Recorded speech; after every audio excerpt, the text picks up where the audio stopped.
So the first step is don't blame yourself for the past.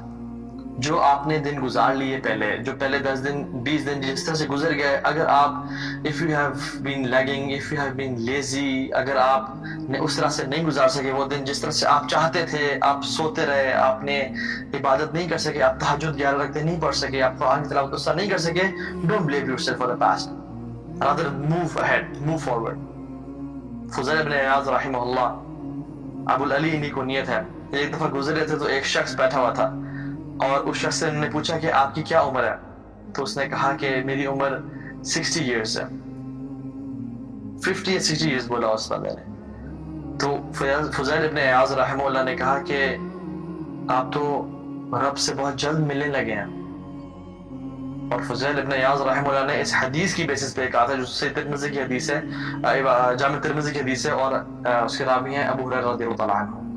انہوں نے فرمایا کہ اللہ کے نبی نے فرمایا کہ میری اس امت کے جو ایوریج ایج ہے وہ 60 سے 70 سال کے بیچ میں ہے، ایکسیپٹ اے فیو جو کہ لمبا رہ جائیں گے اور کچھ آڈز ہوں گے جو کہ پہلے فوت ہو جائیں گے اس سے، لیکن زیادہ تر لوگ 60 to 70 ایئرس کے بیچ میں رہیں گے. جب انہوں نے اپنی ایج بتائی اراؤنڈ 60 ایئرس، تو انہوں نے کہا کہ آپ کی رب سے ملاقات بہت قریب آ چکی ہے، تو آپ نے کیا کیا اپنے رب کی تیاری کے لیے؟ تو اس بندے نے سوچا اور کہا کہ میں نے تو کچھ خاص نہیں کیا، اور وہ رونے شروع ہو گیا. تو فضیل ابن عیاض نے ان کو بڑے کمال کی سٹیٹمنٹ کی اور کہا احسن فیما بقیہ یغفر اللہ لک ما مضى. احسن فیما بقیہ، جو باقی رہ گیا اس کو بہترین طریقے سے گزار دیں، اس میں احسان پیدا کریں، اس میں be the best version of yourself، جسے میں the better version of yourself. and یغفر اللہ لک ما مضى، جو پہلے ہو گیا اللہ تعالیٰ اسے معاف کر دیں گے، لیکن شرط کیا ہے؟ احسن فیما بقیہ، جو کچھ دن رہ گئے ہیں زندگی کے، رمضان کے، ان کو احسن طریقے سے گزار دیں، اللہ تعالیٰ پرانی کمیوں کو معاف کر دیں گے. سو میری آج کی جو آپ کو پہلی نصیحت ہے وہ یہ ہے احسن فیما بقیہ. ڈونٹ وری کہ پہلے 20 دن کیسے گزر گئے، ہم نے لیگ کیا، ہم اس سے نہیں گزار سکے، ہم اس طرح عبادت نہیں کر سکے، ہم نے لیزینس شو کی، ہم نے سوشل میڈیا پہ زیادہ ٹائم گزارا، ہم قرآن کی تلاوت، ہم اس کتاب کو زیادہ ٹائم نہیں دے سکے، لیکن احسن فیما بقیہ، جو ٹائم رہ گیا ہمارے پاس اس کو بہترین طریقے سے گزار لیں. کیونکہ اسلام میں آتا ہے انما الاعمال بالخواتیم، اسلام انما الاعمال بالخواتیم، the actions are based on their endings. جیسے آپ ایک ایگزامپل دیکھ لیں، ہارس ریس ہوتی ہے نا، اس کے 5 راؤنڈز ہیں. آپ نے کچھ ویڈیوز فیس بک پہ دیکھی ہوں گی جس میں ایک گھوڑا پیچھے ہوتا ہے اور آخری سیکنڈ لاسٹ راؤنڈ میں وہ ریس اپنی ایکسل کرتا ہے اپنے آپ کو اور سپیڈ لگاتا ہے اور وہ نکلتا لاسٹ راؤنڈ میں پہلے 3 لوگوں سے بھی آگے نکل جاتا ہے and this guy wins the race and this horse wins the race. کوئی مسئلہ نہیں ہے اگر آپ پہلے 2 اشروں میں پیچھے رہے ہیں، کوئی مسئلہ نہیں ہے. اصل کامیاب وہ شخص ہے جو آخری راؤنڈ میں آگے نکل جائے، اصل کامیاب وہ شخص ہے. ابن قیم الجوزی رحمہ اللہ کہتے ہیں کہ جب ایک گھوڑے کو پتا ہے کہ آخری راؤنڈز میں میں نے اپنی انرجی کو فلسٹ میں ایکزرٹ کرنا ہے اور میں نے سب سے آگے نکل جانا ہے، I have to win this race، اگر میں نے آخری 1 یا 2 راؤنڈز میں اپنی انرجی کو فل ایکزرٹ نہ کیا تو ہم انسان کیوں ایسے ہیں کہ why did the horse is wiser than we humans؟ وہ گھوڑا ہم سے زیادہ سمارٹ کیسے ہے کہ جب وہ اپنے آخری ایام میں، آخری ٹائم میں، آخری راؤنڈز میں فل ایکزرٹ کر رہا ہے اور آگے نکل رہا ہے، تو ہم کیوں نہیں ایسے کر سکتے ہیں کہ ہم بھی اپنے آخری ان دنوں میں پورا ایکزرٹ کریں اور آگے نکل جائیں سب سے؟ کیونکہ this is like a race. سارعوا الى مغفرۃ من ربکم وجنات عرضها السماوات والارض. ریس لگاؤ، compete with each other. کس کے لیے؟ اللہ تعالیٰ کی مغفرت کے لیے اور اس کی ریس کے لیے. کوئی مسئلہ نہیں ہے کہ اگر پہلے 2 راؤنڈز آپ پیچھے بھی رہے تو اصل ٹائٹل اس کو ملتا ہے جو آخری راؤنڈ میں آگے نکل گیا.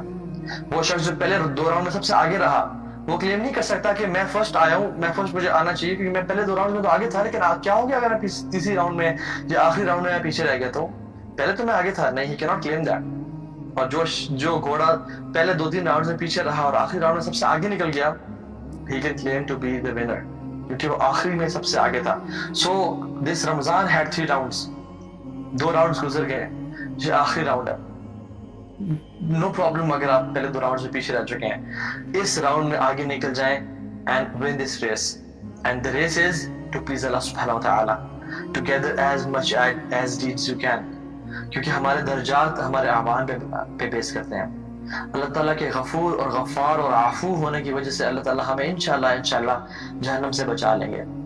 اللہ تعالیٰ کے رحیم اور رحمان ہونے کی وجہ سے انشاءاللہ اللہ تعالیٰ ہمیں جنتوں میں ڈال دیں گے. لیکن جنتوں میں درجات کون سے ملیں گے؟ وہ ہمارے اپنے اعمال کی بیسس پہ ہوں گے. یہ حدیث میں اللہ نے فرمایا کہ کوئی شخص تم سے اعمال کی بیسس پہ جنت میں نہیں جائے گا جب تک اللہ تعالیٰ کی رحمت اسے گھیر نہ لے. اور یہ جو اعمال جو ہم یہ کرتے ہیں، لیلۃ القدر کی رات کو عبادت، قیام اللیل، تہجد، قرآن کی تلاوت، نماز پڑھنا، دعا، صدقہ خیرات، یہ کیوں کرتے ہیں؟ اللہ کی رحمت کو ٹریگر کرنے کے لیے. جو شخص یہ اعمال کرتا ہے وہ اللہ تعالیٰ کی رحمت کو ٹریگر کر رہا ہے، اور ان اعمال کی بیسس پہ اللہ کی رحمت ٹریگر ہوتی ہے اور ہمیں جنت میں ڈال دیں گے. اور یہ اعمال ڈیسائیڈ کریں گے کہ ہم نے کیا کرنا ہے اپنی آگے لائف میں. Now second point is, let me be very quick کیونکہ آج طاق رات ہے اور میں چاہتا ہوں کہ ہم یہ جو 8 points ہیں ان کو جلدی سے جلدی کور کر لیں انشاءاللہ تعالی. Remember the last 10 days of Prophet صلی اللہ علیہ وسلم. This is my second tip for tonight. The first tip was, don't blame yourself. Move ahead انشاءاللہ تعالی. اپنے آپ پہ blame نہ کریں اور don't lag.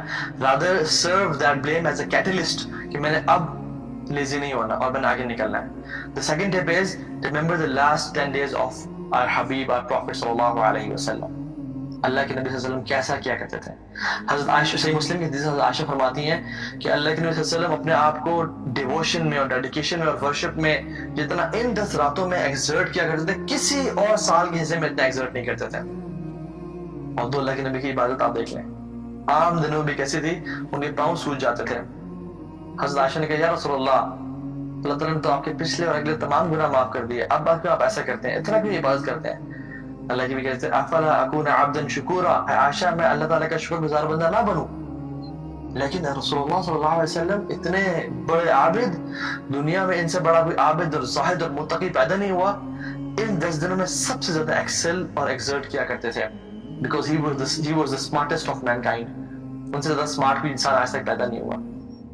جب وہ ان دنوں میں ایکزرٹ کر رہے ہیں اور امام الانبیاء ہوتے ہوئے اور قیامت کے دن ان کے ہاتھ میں شفاعت کا جھنڈا ہوگا، جب وہ اتنا ایکزرٹ کریں تو کیا مجھے اور آپ کو جو کہ گناہوں سے ہم لوگ لتڑے ہوئے ہیں اور دن اور رات گناہ کرتے ہیں اور اتنے لیزی ہیں، ہمیں نہیں ایکزرٹ کرنا چاہیے؟ Definitely we should exert. اور ان کی جو ایکزرشن تھی، حضرت عائشہ بیان کرتے ہیں کہ صحیح بخاری کی حدیث میں تھوڑا ڈیٹیل میں کہ وہ کیسے ایکزرٹ کیا کرتے تھے. کہتی ہیں کہ وہ اپنی ویسٹ بیلٹ کو ٹائٹ کرتے تھے، اپنی ویسٹ بیلٹ کو، اپنی کمر کو بالکل ٹائٹ کر لیتے تھے. اس سے 2 مراد ہیں.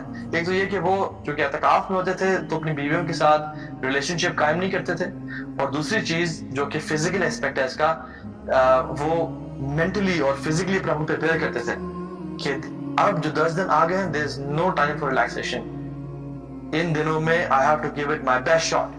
جیسے ہم جب کوئی بڑا کام کر لیتے ہیں نا کہ کوئی یار چلو اپنے یہ جو ہے آستینوں پر کر لیتے ہیں کہ یار لیٹس ڈو دس، اور اپنے چھاتیوں پر کر لیتے ہیں اور ایک موٹیویشن آتی ہے کہ let's do this, let's make it happen.